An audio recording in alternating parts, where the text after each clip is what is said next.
When you look at the Quran, you need to unpack and you need to look at the two different areas of revelation, or the two different periods of revelation, which are referred to the two different cities where the prophet lived. From Mecca, and that would refer from the year 610 up until 622, those 13 lunar years that he lived in Mecca, then moving on to Medina when he moved up in the Hijrah in 622 up until 632 when he died, the last 10 years. And when you look at these two different periods of revelation, you will see that the revelation changes.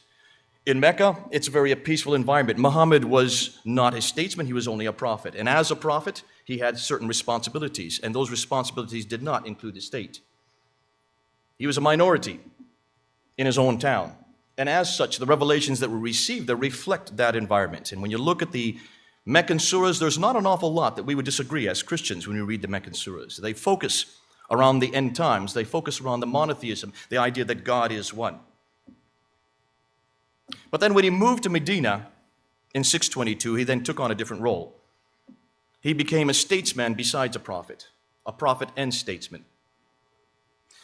Very similar to what Moses did, who also was in the business of creating a theocratic state and then maintaining that theocratic state. And in order to do that, the responsibilities of state then included violence, including use of the sword.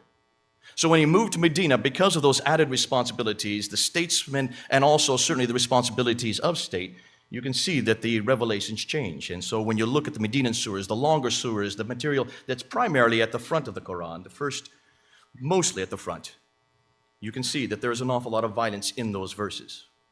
Now, Shabir will say, and rightly so, that he had to. That was one of the artifices, that was one of the needs of the state, and I would agree with them. There is an awful lot of violence when you're creating a theocratic state.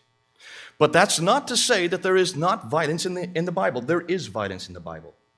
And almost all of it is in the Old Testament. We've got to deal with the violence in the Old Testament. And I'll put my hands up and I will admit, I'll be the first to admit, Shabir, that the violence in the Old Testament is much greater than the violence in the Quran. Wait a minute! Who are you?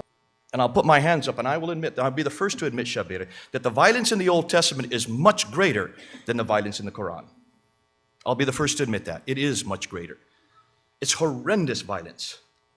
In Joshua chapter 6, verse 20, where Joshua commands the people to go in and kill all men, women, and children, even live animals.